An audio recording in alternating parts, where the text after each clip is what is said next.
श्रीमद् भागवत महापुराण स्कंद 8 अध्याय 16वां।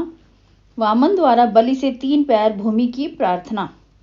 सुखदेव जी कहने लगे, हे राजन, बलि के वचनों को सुन वामन जी बोले, हे बलि, तुम्हारे वाक्य सत्य और तुम्हारा कुल योग्य है, क्योंकि लौकिक कर्मों के उपदेश शुक्राचार्य और पारलौकिक उपदेश पितामह प्रहलाद जी करने वाले हैं। तुम्हारे कुल में सब दानी हुए हैं। तुम्हारे ही कुल में हिरण्याक्ष वीर रस का अवतार प्रकट हुआ। प्रहलाद पुत्र तेरा पिता विरोचन ऐसा प्रिय भक्त था कि देवता ब्राह्मणों का वेश धर आए और उसको मालूम हो गया, तब भी उनके मांगने से अपनी आयु दे दी। इसलिए हे श्रेष्ठ, मैं 3 पैर पृथ्वी मांगता हूँ, मैं ही स्वयं उसको अपने पांव से नापूंगा। बलि बोले, हे ब्राह्मण कुमार, आपका वचन वृद्धों के समान है, परंतु बुद्धि मूर्ख बालकों के समान है। ब्राह्मण, चाहो तो मैं 1 द्वीप दे सकता हूँ। इसलिए वामन जी बोले, हे नृप, जो 3 पैर पृथ्वी से संतुष्ट नहीं हुआ है, वह 1 खंड मिलने से भी संतुष्ट नहीं हो सकता। अतः जो मिल जाए उसी पर संतोष करना मुक्ति का हेतु होता है। इसलिए हे वर दर्शभ, मैं 3 ही पैर पृथ्वी मांगता हूँ। हे राजन, तब बलि वामन जी के वचनों को सुन हंसकर बोला, अच्छा, जितनी इच्छा है उतनी भूमि ले लीजिए। यह कह वामन जी को भूमि दान करने को जान बलि से शुक्राचार्य ने कहा, हे असुराधीश, ये विष्णु भगवान हैं, कश्यप के घर में अदिति से उत्पन्न हुए हैं। मैंने इनको भूमि देने की प्रतिज्ञा कर ली है। यह अच्छा नहीं किया। यह मायावी हरि वामन रूपधर तेरे स्थान, ऐश्वर्य, लक्ष्मी, तेज और यज्ञ को तुझसे छुड़ा इंद्र को देगा। यह विश्व काय 3 ही पैर में तीनों लोक नाप लेगा। जिस दान से जीविका नष्ट होती है, वह दान प्रशंसा योग्य नहीं है। हे दैत्येंद्र, आत्मा रूपी वृक्ष का फल और फूल सत्य है। जो यह देह नष्ट हो जाएगी तो फल फूल कहाँ से लगेंगे? शरीर वृक्षों की मिथ्या भाषण ही जड़ है। सो जड़ न होने से वृक्ष सूख कर गिर पड़ता है, उसी तरह झूठ न होने से शरीर का नाश हो जाता है। जिस पदार्थ को हाँ कर ली जाती है, देने वाला उससे शून्य हो जाता है। परंतु सब जगह झूठ बोलना दूषित नहीं है, जैसे स्त्रियों से हास्य में, विवाह में, जीविका में, प्राण संकट में तथा गो ब्राह्मण के प्राण बचाने में। स्कंद 8 अध्याय 17वां। विश्व रूप दर्शन।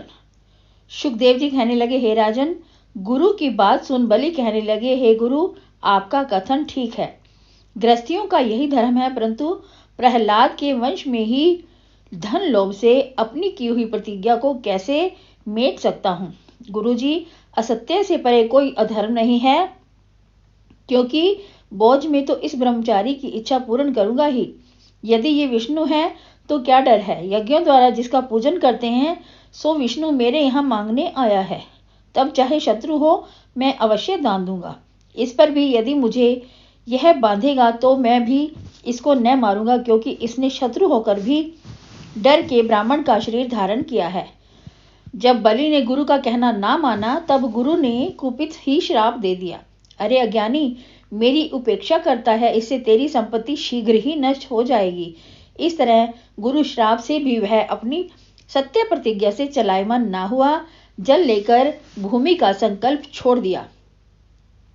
उसी समय बलि की विंध्यावली रानी सोने के कलश में जल भर चरण धोने आई। यजमान ने अपने हाथों वामन के चरण धोकर चरणोदक अपने सिर पर छिड़क लिया। उस समय दैत्य राजन पर देवगणों ने फूलों की वर्षा की।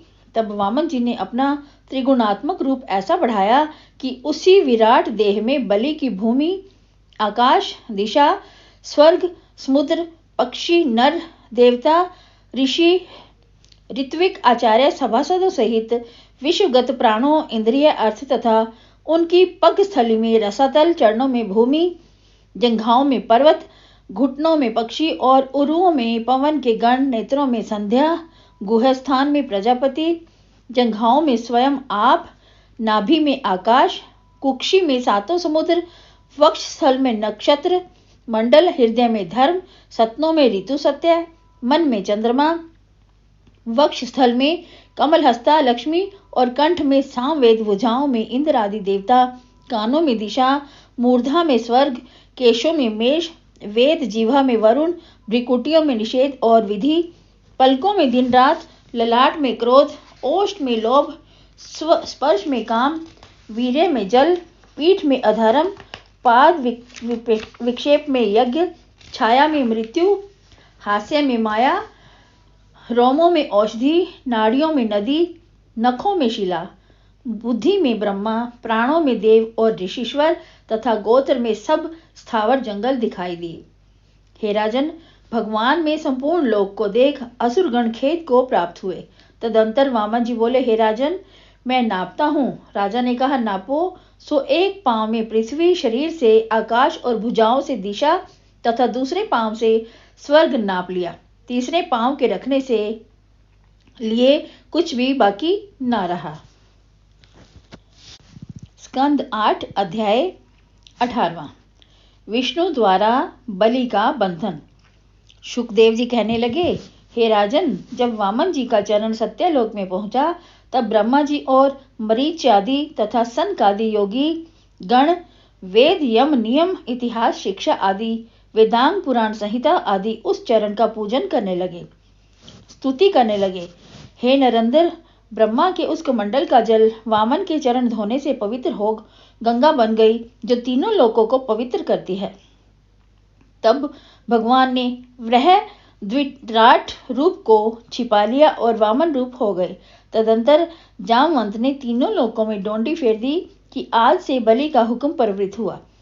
जब असुरों ने देखा कि सभी भूमि हर ली, तब क्रोध कर कहने लगे, अरे, यह तो मायावी विष्णु है, इसका वध करना हमारा धर्म है।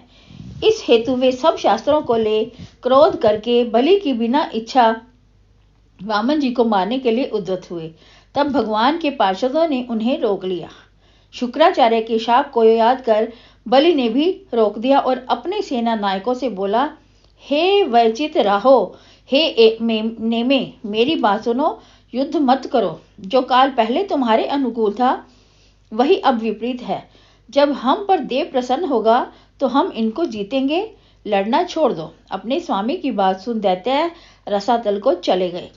तदंतर भगवान की इच्छा देख गरुड़ ने यज्ञ से सोम अभिषेक के दिन बलि को वरुणापाश से बांध लिया। वामन भगवान बोले, हरे असुर, तैने मुझे 3 पैर देने की प्रतिज्ञा की थी, 2 तो मैंने नाप लिए, अब तीसरा पैर कहाँ नापूं? यदि तू तीसरा पैर ना देगा तो नरक में पड़ेगा। इससे तू उसी नरक में थोड़े वर्ष निवास कर जिसका तेरे गुरु ने अनुमोदन किया था।